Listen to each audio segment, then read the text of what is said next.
In last lecture, we study the some solution of deductions. Three problems are done there. Today we are next to tough problem, which is in charter accounting. Solution of charter accounting. ICA, CA adaptive exam are accepted, are calculated for the calculation of taxation system. Okay, let's start.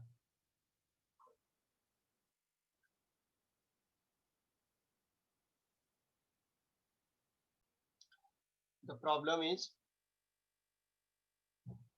the gross total income of Mr. Harish, age 55 years for the annual year 2019-20 in 10 lakh. He has made the following investment in payment during the years financial year 2018-19. It is year previous year. Okay, particularly the contribute the following public provident fund. Public आता ह्याने कुठे कुठे contribute केलं नाही ते सांगितलं नाही. Public contribute fund it means आपल्या सोल्युशनचं काय झालं ते 80C. Okay, payment of tuition fee immunity school and East Delhi education of his son student of class 8. तो आपल्या मुलाचा खर्च उचलतोय. Tuition fee is also deducted under 80C. Understand. repayment of housing loan for Axis Bank. It is also 80CCC. Then contribution to approve the provident fund. Also 80CCC. Payment of medical insurance premium for self purpose. It is under 80D. But under self purpose तुम्ही maximum स्वतःवर medical खर्च 25,000पर्यंत suit आहे. त्याच्यावरती जर तुम्ही काय करताय म्हणजे स्वतःला ठोकून घेताय, स्वतःला मार खाऊन घेताय आणि लाखात पैसे उडवताय, ते तेवढं सूट नसते. It means here 80C 80D के अंडर 25,000 लिए जाएंगे. यहाँ किसने लिए 22,000, यानी होल अमाउंट ली जाएंगी. Okay, the repayment of not deduction of him both और senior citizen. For parent, parent के लिए कितना हुआ है, यानी इसके 25,000 और इसके 50,000, बोथ आर के 75,000 होनी चाहिए. तो वहां 55 दिया है, तो हम कितना लेंगे 50,000 लेंगे. Exist and more. Okay, contribute central government health scheme CGS 3,000. It is under 80C. Okay, it is a total solution. Okay, let's start the solution.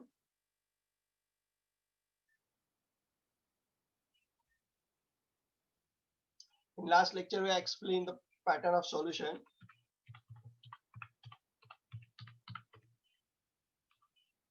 इसके नीचे हम देखेंगे कि वो जो पैटर्न आया है वो किस हेड के अंदर से आया. हेड और under the 80, under section 80.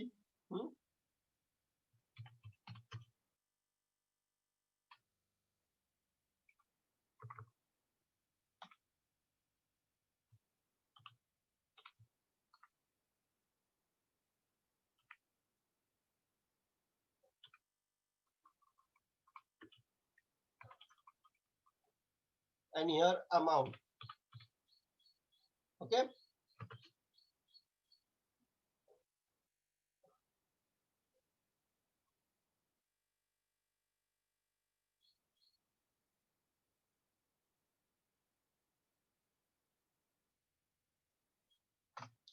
the first one, the gross total income.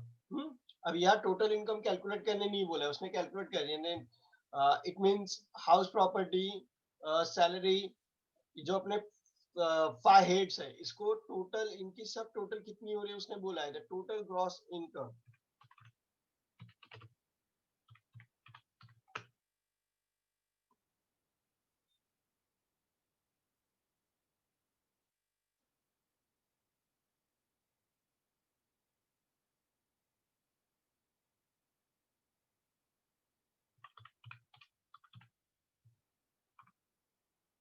अब कौन से हेड के अंडर आएंगी, अंडर H1. अब कोई भी हो सकती है, all heads. All heads are included here. The amount is 10 lakh. Okay, जब हमें हेड्स मिलते हैं या ग्रॉस टोटल मिलती है, तो ग्रॉस को नेट कन्वर्ट करने के लिए नेट ला कन्वर्ट करते हैं ना, अपन क्या करते हो, लेस डिडक्शंस. आणि आपण डिडक्शन काउंट करायला लागतो. तो डिडक्शन अंडर द फर्स्ट क्या है, देखो उसने क्या बोला हुआ है, देखो कौन कौन सी डिडक्शन दिया हुआ है. Contribution to provident fund.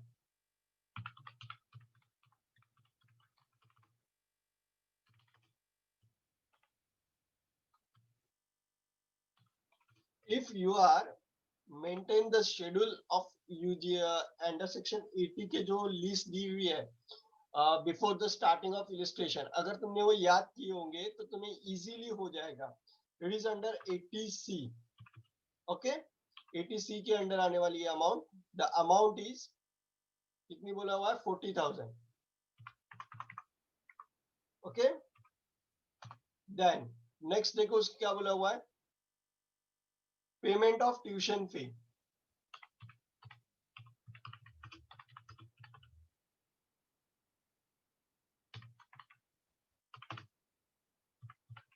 अब ट्यूशन फी के बारे में उसने क्या बोला हुआ है, अंडर 80C के ही आता है, लेकिन उसने क्या बोला हुआ है कि first to any two student of your both student, sorry any two child of your both child की जो ट्यूशन फी होंगी उसकी रिसीव हमें जमा करनी है, हम वो माफ करेंगे.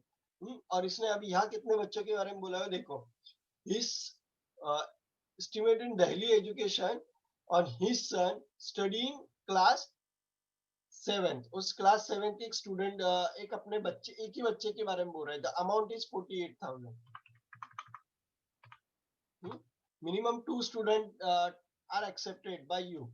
तुम कितने को, 2 का एक्सेप्ट कर सकते हो. रीपेमेंट ऑफ हाउसिंग लोन, ये भी 80C के अंदर आता है.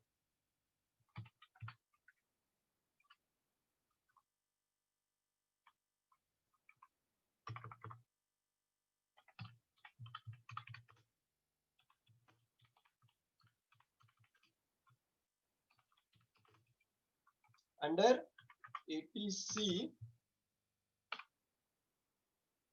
क्लास 13, क्लास लिखने की जरूरत नहीं है. Repayment of housing loan, the axis bank is ₹30,000.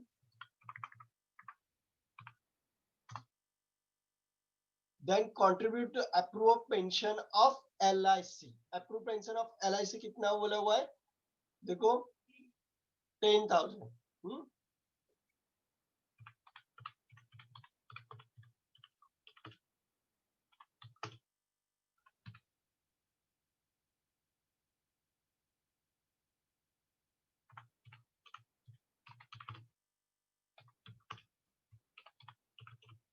LIC के अंडर जो LIC हुई है. अब जब पेंशन ये वर्ड आया है तो उसके लिए होता है use 80CCC. Okay, pension fund के लिए, किसी भी पेंशन फंड के लिए 80CCC यूज होता है. अब यहाँ पे एक नोट जनरेट होती है, नोट लिखनी है. मैं यहाँ नोट मेंशन करता हूँ.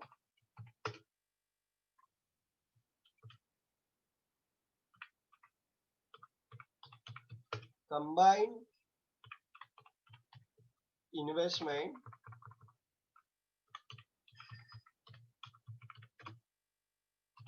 under 80C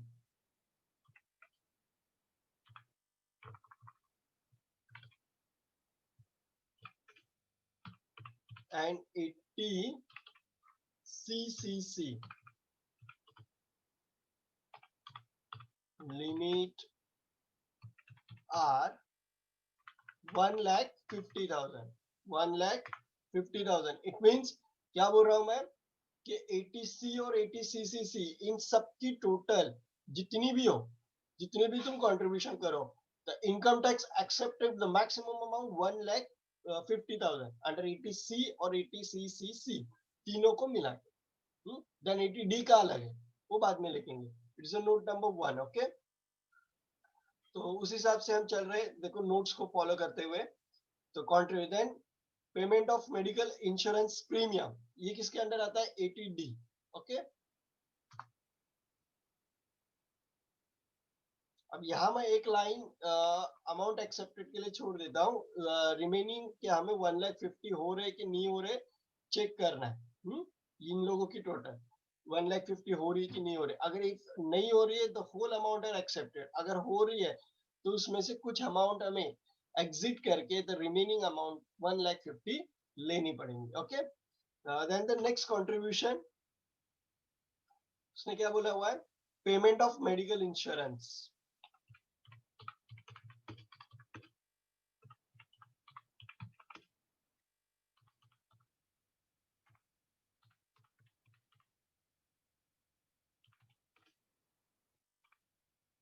medical insurance under 80D। अब 80D के अंडर आने वाली जो चीजें है उसके दो पार्ट है। अगर वो खुद के लिए देगा तो मैक्सिमम अमाउंट 25,000। यहाँ उसने कितने दिया हुआ है, 22,000। 25,000 से ज्यादा है, कम है, it means all amount are accepted. Note के अंदर लेंगे under 80D।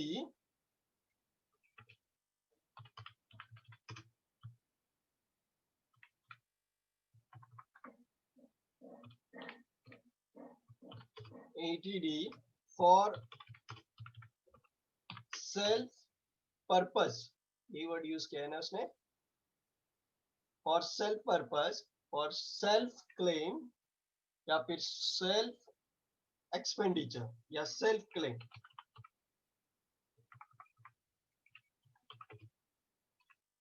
And suppose claim कितना होना चाहिए, एंड सपोजर किसको हम सपोर्ट कर रहे हैं, like your parents, colleague, sorry, your parents and your sister, your children, support clause कितना होना चाहिए, 50,000। the both are 25,000 plus 50,000 is equal to 75,000 respectively।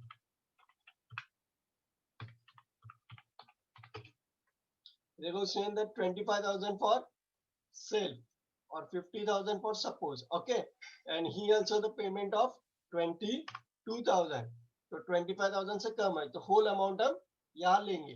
Then the next point is उसने और रीपेमेंट किया है 80D के अंडर। देखो क्या बोला हुआ है, for parent to depending on him, payment of parent.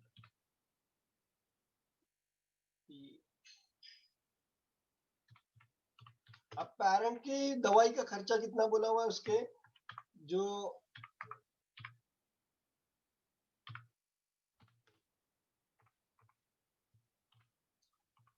उसकी अमाउंट लेंगे हम 50,000, बिकॉज उसने क्या बोला हुआ, मैक्सिमम पेरेंट्स के ऊपर हम 50,000 का खर्चा दिखा सकते हैं। अब उसने कितने दिखाया है वो देखो, 55,000, तो 5,000 is more accident. And contribution to central government health scheme. अब सेंट्रल गवर्नमेंट हेल्थ स्कीम ये हेल्थ पॉलिसी है, ये किसके अंडर जाएगी,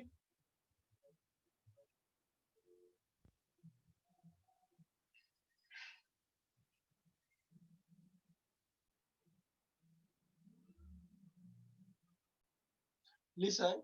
then the main last point is उसने क्या बोला हुआ है, contribution to central government health scheme.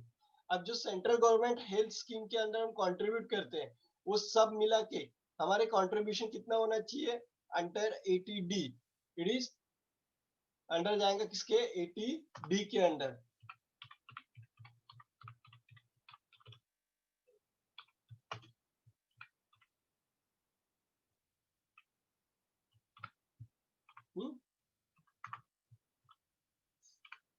Amount is 3,000। Count year 22 plus 3 25 and 50 27, हो गया 27,000। 75,000, अगर ये 75,000 के एग्जिट जाता तो CGS not accepted here, CGS is not accepted here, okay. Then अभी इसके बाद देखो कुछ बाकी है क्या, नो वन। तो total net taxable in calculation, net taxable income. तो नेट टैक्सेबल इनकम फर्स्ट हमें 80C और 80CC की टोटल करनी है ईयर्स की। This amount is if more than 1,50,000 we are accepted just 1,50,000, less than 1,50,000 we are just taking the investment की जितनी होगी उतनी, okay, just take it 40,000 48,000, it is 88,000 plus 30,000 plus 10,000, it is 1,28,000. कितना हो रहा है? 1,28,000. या मैं नोट लिख के रखता हूं.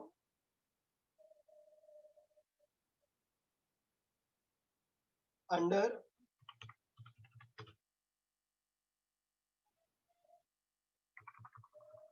शॉर्टकट में लिखता हूं.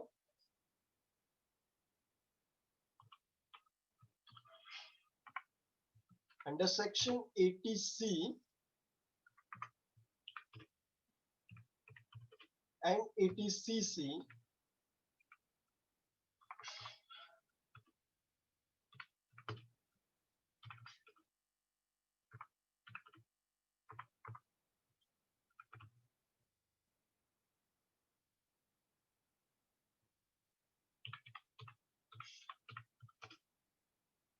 combined word is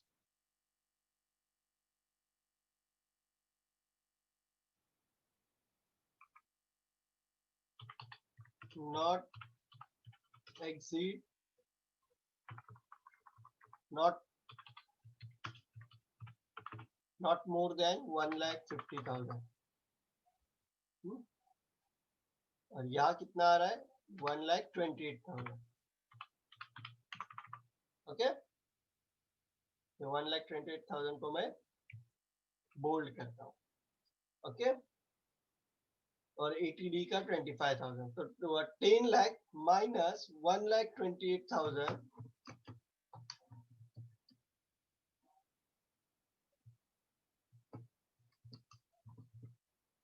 less 75,000, it's become 7,97,000.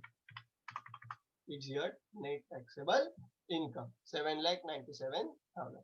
अब चाहिए तो तुम लोग यहाँ क्या कर सकते हो कि दो अमाउंट कॉलम बना के, मेकिंग टू अमाउंट कॉलम, और इसमें से ये जो अमाउंट्स है, ये अमाउंट है वो इनर में लो, इनकी total with this note outer में लो, देन ये अमाउंट और इसकी total with this note outer में लिया करो.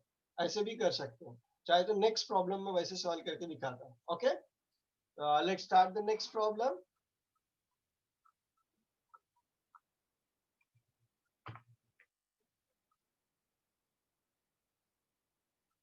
Mr. Govind agreed 42 year, his salary income computed rupees 5,50,000. देखो ये दिया हुआ है.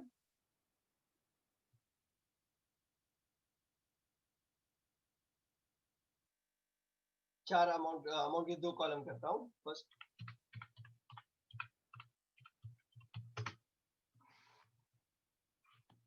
particulars,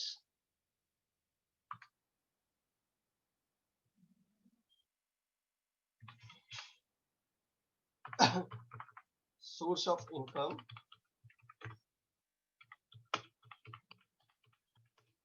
or investment.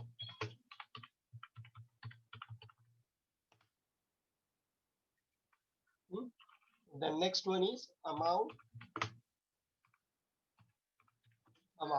Okay, not compulsory के टू कॉलम बनने चाहिए, बट ऊपर का जो सॉल्यूशन हुआ उसमें 1,28,000 उसके अंदर ही लिखना पड़ा, देन टोटल में प्रॉब्लम होती है, तो you just mention the two columns here like accountancy. Okay, solution देखो ऐसा ही होने वाला है. असेसमेंट ईयर ये लिखना ऊपर जरूरी है. देन असेसमेंट नेम ये दिया हुआ रहता है mister Harish, and assessment year 18-19 लिख देने का. वो दिया हुआ रहता है. तो बाद में जब हम फुल प्रैक्टिस करेंगे या कंप्लीट सोर्स कंप्लीट होने के बाद उस वक्त देखेंगे. सबसे पहले हम सॉल्यूशंस की तरफ ध्यान देंगे. कंप्लीट द फर्स्ट पर्टिकुलर देखो क्या बोला हुआ है. मिस्टर ग्रूनम age of 42 year has salary income. Salary income means head 1. Okay, particulars, salary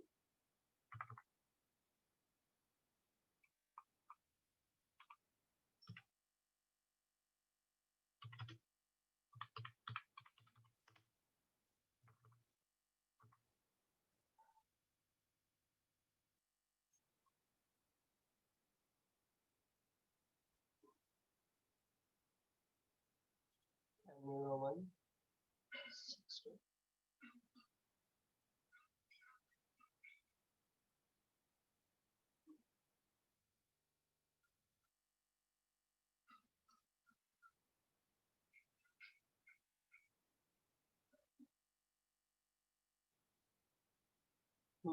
इधर क्या लिखेंगे, H1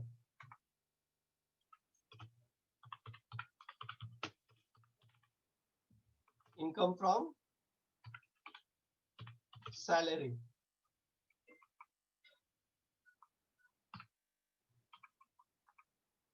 अब कितनी हुई income from salary, 5,50,000, 5,50,000। Then from the previous year and 31st May, he has earned interest rupees 114,500 on the saving bank account. It's the other income from other source, है कि नहीं?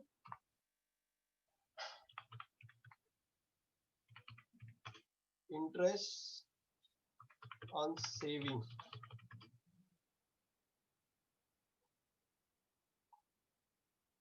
it's a H4, H4 income from other gain.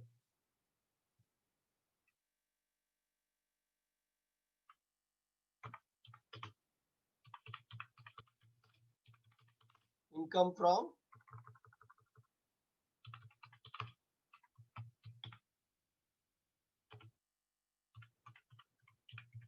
other sources. कितना देखो 14,000, कितना बोला है उसने, 500, 14,500। देखो उसके बाद उसने क्या बोला हुआ है, the saving bank account state bank of India during the year compute the total income.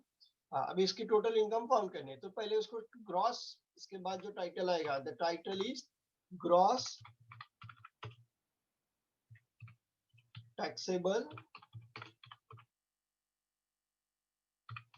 Income. अब ग्रॉस टैक्सेबल इनकम कितनी होगी इसकी, gross taxable income the total is H1 plus H5। क्या लिखता हूं मैं, H1 प्लस H5, या कितने मिले अपने को, दो हेड मिले, H1 plus H5।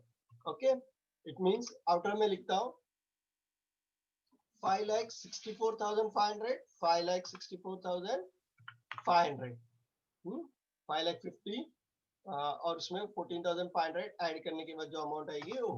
Okay, then इसके बाद हम ग्रॉस आने के बाद क्या करते हैं, लेस डिडक्शन। अब डिडक्शन इसमें से क्या होंगे, लेस होंगे। अब डिडक्शंस देखो क्या क्या दिए हुए हैं, इसके ऊपर काउंट अप किया जाएगा। तो फर्स्ट डिडक्शन उसने क्या बोला हुआ है, life insurance premium paid for Birla Sun Life in cash amount to rupees 25,000 for insurance of life of his depending parent। अब देखो प्रीमियम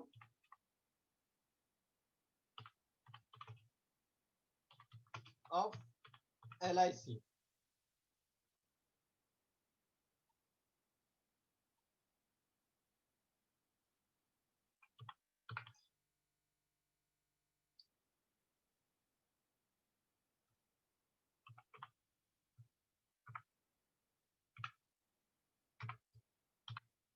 प्रीमियम ऑफ LIC।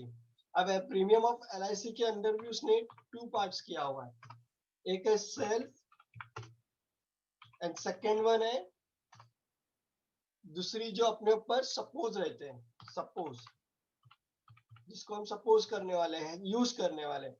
तो फर्स्ट इज सेल्फ के ऊपर देखेंगे, तो सेल्फ का रूल क्या है, 10% ऑफ, सपोज के लिए क्या बोला हुआ है, 10% of policy premium amount, 10% of premium amount. अब कितनी, खुद के लिए कितना प्रीमियम पे कर रहा है, ये हमें कैसे समझेगा, देखो यहाँ बोलता है, बोला हुआ उसने, the sum assured life insurance his son 2,75,000 and life insurance policy is taken, life insurance premium paid by check 22,500 for insurance of his life, कितना दिया है 22,500, जबकि अश्योर कितना है 2 लाख। तो 2 लाख का 10% देखो कितना होता है, पहले 2 लाख का 10% इट इज 20,000, लेकिन उसने पॉलिसी की अमाउंट कितनी दिया है 22,500, तो यहाँ कितना लिया जाएगा 20,000। सेल्फ के लिए मिला हुआ है 20,000, सेल्फ का सॉर्ट आउट हुआ। अब ऊपर देखो लाइफ इंश्योरेंस प्रीमियम अश्योर कितना है 2,75,000 का, लाइफ ऑफ हिज मेजर सन, बड़े सन का, who is not depending on him. अब अगर कोई अपने पे डिपेंड नहीं है तो उसके ऊपर की पॉलिसी हम या कैलकुलेट नहीं कर सकते, तो उसका कैलकुलेशन नहीं होगा। But the life insurance premium 20,000 for his insurance of his life, insurance of life of his major son is not depend on his.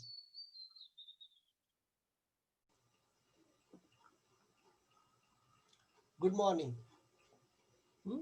So in last all lectures, the 20 lectures or 27 lectures, we study the computations of total income. हमने total income को अच्छे से compute किया है. But in this chapter, you are studied how can you present total income tax for each and individual person. एक बंदे का जो complete total tax होता है, फिर वो किसी भी फॉर्म में हो, the sources of number of income, वो कैसे और कब प्रेजेंट किया जाए, अंडरस्टैंड, इसे ही बोला हुआ है computations, computation of total income. Okay, तो उसने इसको देखो आउटले के अंदर ही एक्सप्लेन करने की कोशिश किया है। जो आउटले भी अगर समझ में आ जाए तो आज का लेक्चर 90% भी एंड है। तो पहले हमें क्या करना है, determine the assessment year.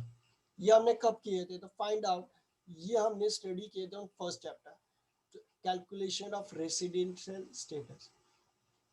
Then उसका असेसमेंट ईयर, यानी कौन से ईयर का वो टैक्स भर रहा है, प्रीवियस ईयर जिस ईयर टैक्स भरा है उसके एक ईयर का कैलकुलेशन। ये सब स्टडी, बेसिक स्टडी हो चुकी है, जिसके ऊपर हमने टैक्स को कैलकुलेट किया हुआ है, पूरे चैप्टर्स को हैंडल किया हुआ है। यहाँ पे उन सबको कंप्यूट करके पूरे फॉर्मुलेशन में सम को सॉल्व करना, या उन जो सॉर्ट आउट सम को one by one step by step head of income के हिसाब से रखना और टोटल कंप्यूट इनकम निकालना, यही सिंपल थिंग है। अब इसके लिए एक स्क्रीन शेयर करता हूँ। It is a simple formatic system, can you understand और नॉट, टेल मी।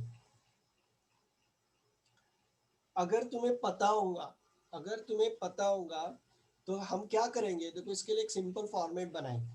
तो फॉर्मेट इज लाइक कि फॉर्मेट में पहले रहेगा रेसिडेंट स्टेटस,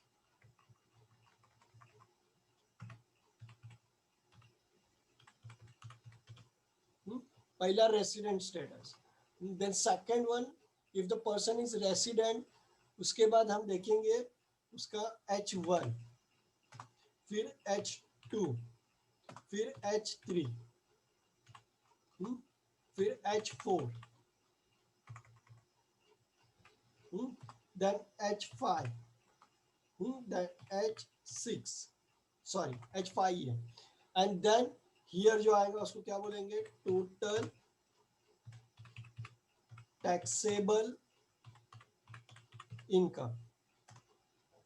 इसके अंदर इसके बाद deduction under 80, under section 80, deduction under section 80, then यहां आएगा नेट टोटल टैक्सेबल अमाउंट। तो basically this format is your today's chapter. काय आहे तुझं, थोडक्यात आजचा आपलं चॅप्टर काय आहे, क्या है कि हमें ये देखो, ये कहाँ से हमने स्टडी किया है, तो chapter number 1, okay, it is your module 2 chapter number 3,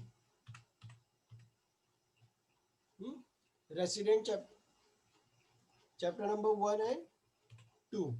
It is chapter number 3. It is your chapter number 4. It is your chapter number 5. Then it is your chapter number 6. This is your chapter number 7. Then deductions is chapter number 8 and 9. Chapter number 8 and 9. And okay, अब इसके बाद जो हम total कर रहे हैं, जो net taxable answer लाने वाला है, इट इज चैप्टर नंबर 10, जो अभी हम लोग स्टडी कर रहे हैं। Okay, it means the mergation of first chapter to 9. It means the mergation of first chapter to 9 is known as chapter number 10. Okay, काय आहे ते ऍक्च्युअलला फर्स्ट टू 8 to 9 पर्यंतची जी स्टडी आहे त्या स्टडीला मर्ज करून प्रेझेंट करणं, present yourself is your chapter number 10. Okay all of you, समजलंय काय म्हणतोय मी? बघा पुन्हा एक्सप्लेन करतो. आधी आपण जेव्हा आपल्याला टॅक्स कॅल्क्युलेट करायचं असतं तर show that the person is resident, then if the resident, the calculate the H1 salary, salaried income, then H2 income from house property, H3 income from income from capital sorry, income from profit and profession, then H4 capital gain, and H5 other income. Then H total is a tax, total taxable income. Then the total is component the deduction under 80C 80D जे काय आहे ते for chapter number 8 and 9 मध्ये आहे. Then the net taxable income are there. इतने से solution के लिए ये चैप्टर रखा हुआ है. स्मॉल मॉड्यूल, वन चैप्टर है. Okay, let's start.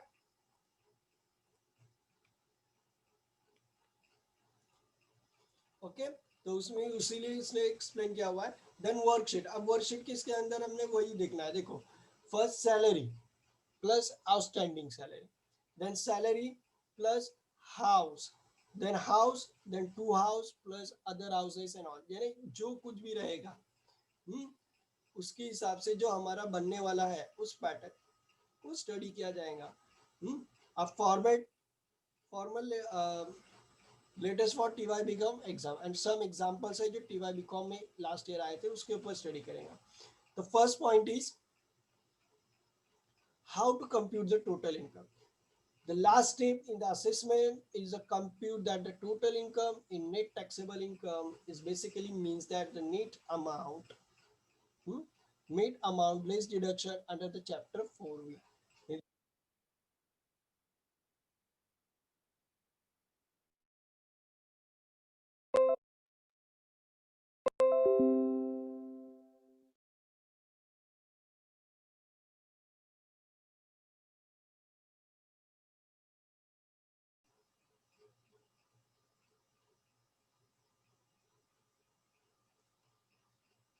Hello, hello.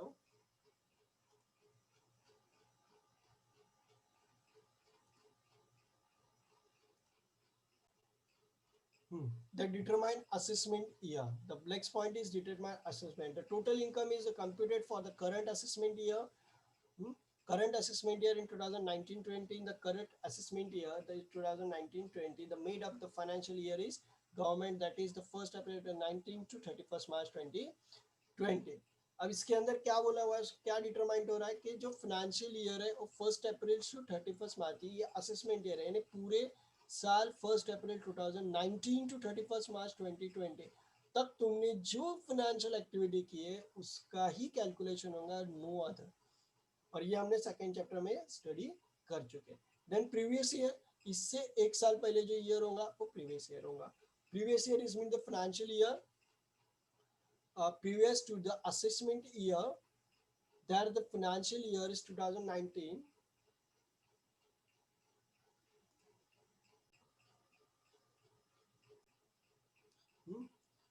Previous year you also know that कि previous year क्या है. Previous year क्या होता है, जो year financial होता है उसके एक year back का. For example 2018-19 is your assessment year, then 17-18 is your previous year, 19-20 is your assessment year, then financial year 18-19 is your previous year. एक साल पीछे की को previous year बोला जाता है, जिसमें वो assess करना होता है, जिसको हम assess करते हैं. हम असेसमेंट ईयर से लास्ट ईयर को असेस करते हैं. Then determine the legal status of person. Legal status यानी वो कौन है, इंडिविजुअल है, एचयूएफ है, कंपनी है, बॉडी ऑफ इंडिविजुअल है, एओपी है, ये नाम दिए हुए इज इन योर सेकंड और थर्ड चैप्टर. देखो एक एक चैप्टर की छोटी छोटी बात को ले रहा है. देन उसके बाद डिटरमाइन द रेसिडेंट स्टेटस. अब उसके बाद हमें वो जो AOP, HUF, then body of individual, company, वो इंडियन है या फॉरेनर है, इसको फाइंड आउट करना है. If you are Indian, there वो इंडिया में उतने वक्त के लिए है जितने के लिए टैक्स को यूज किया जाने वाला है, इट मीन्स 182 डेज और मोर और नॉट, ये फाइंड आउट करना भी जरूरी है। इसे उसको उसने क्या सिंपल में बोला हुआ है, to find all the determine the resident status. Okay, then ascertain whether the receipt, a certain nature of income received, nature of capital received cannot be taxed, only the revenue received covered in by the defined in income। अब income के अंदर उसने क्या, इसके अंदर क्या explain किया हुआ है, द टैक्सेड और नॉट, जो रिसिप्ट है वो टैक्स कैलकुलेटेबल है, जैसे कि रिसिप्ट में अगर डोनेशन होगा फॉर द रिसर्च पर्पस, पहले ही बोला वो कौन सा डोनेशन, जो research activity school of research का खोला जाता है, वो नॉट टैक्सेबल होता है। तो रिसिप्ट पेमेंट में कौन से पार्ट लिए हुए हैं, वो टैक्सेबल है कि नहीं है, वो कितने होने चाहिए कितने नहीं है, और that calculated is that. Okay, the determine the scope of total income. Scope of total income ये हमने थर्ड चैप्टर में स्टडी की है। देखो क्या बोला हुआ है, scope of income depend on the resident of purpose place accuracy of income, यानी इनकम कौन से सोर्स से ला रहा है। The foreign income ordinary, resident, wholly taxable। Income is taxable in causes of the ordinary residents, not ordinary resident, or the or non-resident, all taxable है if कि वो India में कमा रहा है, कोई भी हो, एनआरआई हो, तुम हो, यानी आरआई हो, कोई भी हो। Foreign income in non resident is taxable in all, then foreign income in not ordinary residents taxable only, यानी जो हमने कैलकुलेट किए थे taxable O R not O R, जो थर्ड चैप्टर के अंडर हमने कैलकुलेट किए थे, इसको हमें फिर से कैलकुलेट करना है। फॉर एग्जाम्पल मैंने बोला था कि all types of income RI को पे ही करनी पड़ती है, रेसिडेंट ऑफ इंडिया के अंडर आती है अगर वो इंडिया में जनरेट हो रही है। अगर वो इंडिया में मिल रही है लेकिन किसी फॉरेन कंट्री से आ रही है, देन इज ऑर्डिनरी रेसिडेंट के अंडर जाती है। और अगर वो इंडिया के बाहर ही कमा रहा है और वो भी इंडिया के बाहर है, दिस एनआरआई, और NRI is non taxable income. Okay, then exemptions of, अभी एग्जाम्पशंस छूट क्या होते हैं उनके ऊपर हम स्टडी करेंगे, time of calculation of tax, और उस एग्जाम्पशंस को यहाँ अंडरटेक करेंगे। देन उसके बाद वो जो कैलकुलेशन आने वाली है, तो classify income under the various head, head के हिसाब से हम उनको कैलकुलेट करेंगे, and the compute the total income, और फिर उसकी जो टोटल होगी उसको कंप्यूट करेंगे। अब कंप्यूट की जो वर्कशीट है वो कैसी होगी, तो देखो एज पर दिस, तो नेम यानी individual name, previous year, assessment year, यानी इतना जो लंबा चौड़ा हम स्टडी कर रहे थे, इट इज फॉर हियर, ये लिखना, ईच प्रॉब्लम के ऊपर ये लिखना बहुत जरूरी है। जैसे हम लोग फाइनल अकाउंट में, फाइनेंशियल अकाउंट में, या किसी में भी लिखते, या क्या लिखते हैं, in the books of, in the books of के financial year for 31 March end लिखते हैं ना, इसी तरह यहाँ लिखना ये जरूरी है फॉर टाइप्स ऑफ टैक्स। इसमें प्रीवियस ईयर और असेसमेंट ईयर मेंशन करना जरूरी है। देखो जब असेसमेंट ईयर तुम्हारा 1920 है, तो प्रीवियस ईयर डायरेक्टली जनरेटेड 18 है, 19 अगर नहीं दिया होगा फिर भी लिखना है। फॉर्मेट देखो कहाँ से रिफर किया जा रहा है वो भी लिखना है, कौन से चैप्टर में तुम्हें मिला था, जैसे मैंने अभी व्हाइट बोर्ड पे जनरेट करके तुम्हें एक्सप्लेन किया। For example income from salary, gross taxable salary, deduction under 16, standard deduction, professional tax, ये सब फॉर्मेट हम यहाँ करने से अच्छा है कि हम as a worksheet each component का छोटा छोटा टेबल बनाएंगे, जो मैंने तुम्हें बताया हो जैसे बताया, और दिन कंपोनेंट को फिर कंप्यूट करके ज्वाइन करके one time total income from other source, cross total income यहाँ हम चैप्टराइज करेंगे। Okay, then deduction under section 4 6A, then all deductions की जो लिस्ट आई होंगी, जितना भी जहां जहां उसने इन्वेस्ट किया होगा वो ऑल लिस्ट यहाँ लेंगे अंडर 80C, 80C, CC। अब 80C के अंडर कौन सी होती है, और सेविंग, 80C से के under pension fund, then 80C और 80CC दोनों मिलके कितना होना चाहिए, 1,50,000 होना चाहिए। ये सब हमने लास्ट चैप्टर में स्टडी की है, उसकी फिर से यहाँ स्टडी होंगी in this chapter. Okay, then deduction under 80D up to 25,000 for own or 50,000 for whole family. The deduction under 80 DDD 75,000 or 1,25,000 से minimum 1,00,000 the 75,000 खर्च होने चाहिए। 80E लोन होता है, लोन की instalment of higher education, TTA saving account, TTB, FDs under 80U एक handicap person के लिए लिया हुआ है। ये जो लिया हुआ है 80D से लेके ये जो ऑल पार्ट्स है वो यहाँ से डिडक्ट होंगे, देन टोटल डिडक्शन के बाद जो आएंगे वो नेट टैक्सेबल इनकम या नेट टैक्स होगा, इसे नेट टैक्स बोला जाता है। ओके, और ये टैक्स फिर हम पेड करते हैं। ये हुआ। And from tomorrow we study the illustrations, from tomorrow we study the illustrations. अब इलस्ट्रेशन में देखो उसने क्या किया हुआ है, the compute of the salary plus outstanding salary 80C और 80TTA के अंडर सब मिक्स करके दिया हुआ है। Mister Sachin Abhaykar in the employ of Godrej limited, he is the furnished the following informations in the year ended 31st March 2019।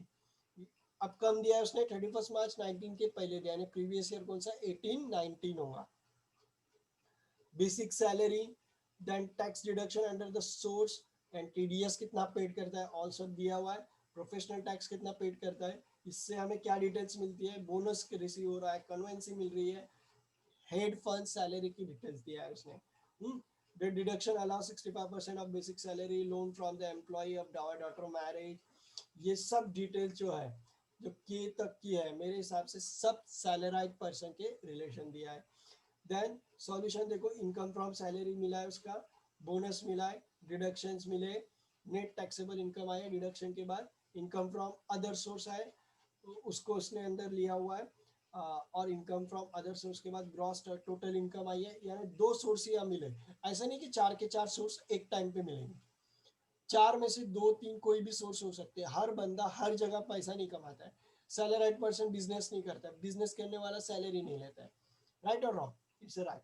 Okay, जिससे फिर आने वाला है net taxable income D minus E, यानी यहाँ पे ग्रॉस टोटल इनकम से डिडक्शन को डेट करने का। ओके, इज द वर्कशीट, इस तरह हम कल से फॉर्मूलेटिक सॉल्व करेंगे। Okay all of you, thank you.